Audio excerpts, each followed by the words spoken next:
Assalamualaikum warahmatullahi wabarakatuh.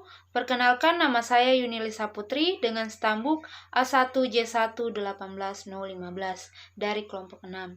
Dalam video ini saya akan memaparkan materi mengenai sistem endokrin sebagai laporan praktikum anatomi fisiologi manusia yang diampu oleh dosen Bapak Mustamin Balumbi SPD MSI. Tentu saja pada praktikum ini saya dibimbing oleh seorang asisten bernama Kisan Muhammad.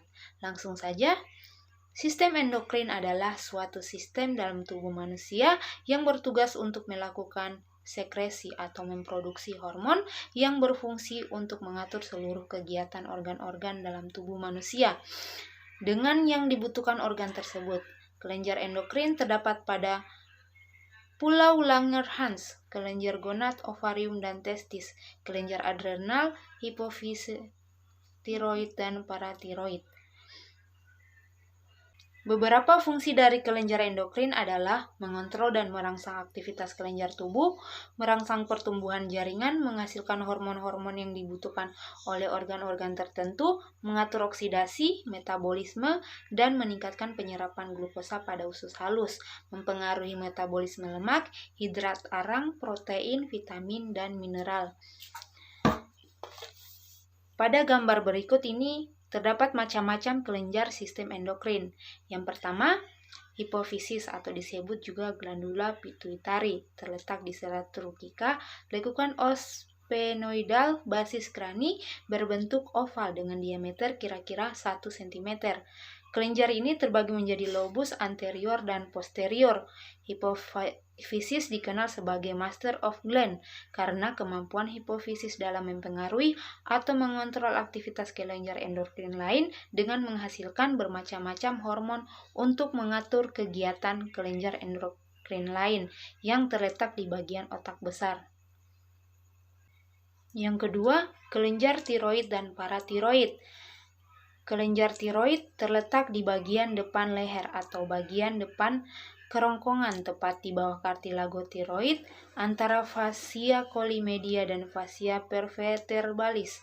Dalam ruang yang sama juga terletak trakea, esofagus, pembuluh darah besar, dan saraf.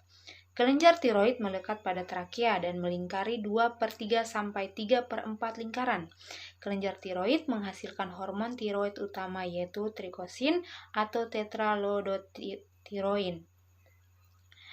Kelenjar paratiroid. Kelenjar ini terletak di setiap sisi dari kelenjar tiroid dan berjumlah 4 buah tersusun secara berpasangan.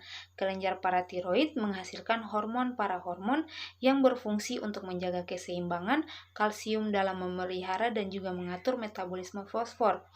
Kelenjar paratiroid tumbuh di dalam endoderm, menempel pada bagian anterior dan posterior.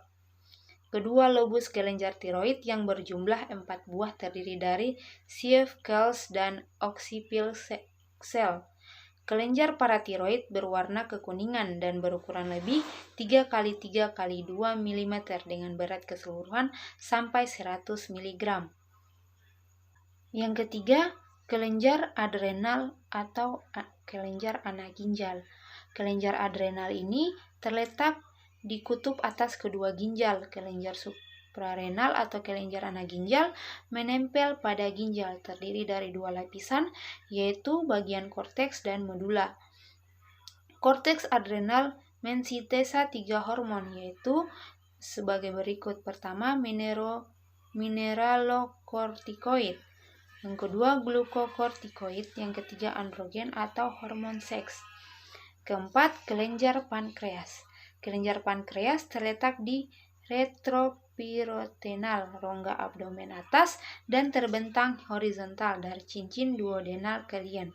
Panjangnya sekitar 10-20 cm dan lebar 2,5-5 cm. Mendapat asupan darah dari arteri mesenterika superior dan splenikus. Kelenjar pankreas berfungsi sebagai endokrin dan eksokrin.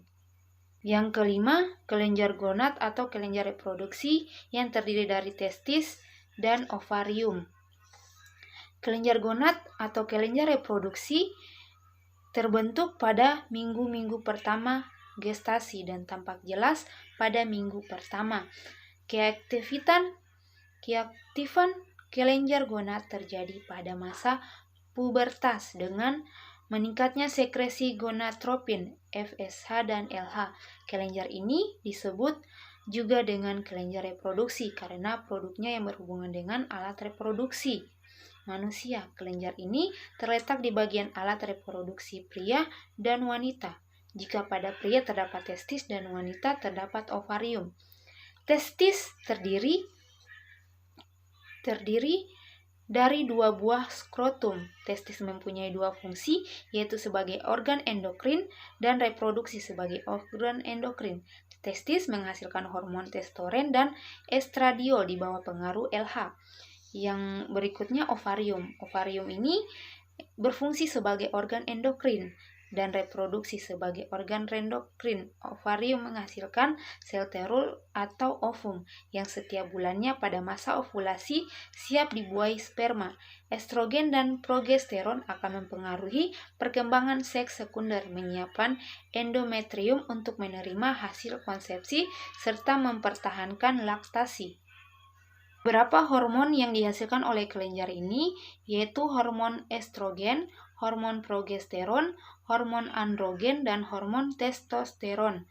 Demikian pemaparan materi yang dapat saya sampaikan tentang sistem endokrin. Lebih dan kurangnya mohon dimaafkan. Sekian dan terima kasih.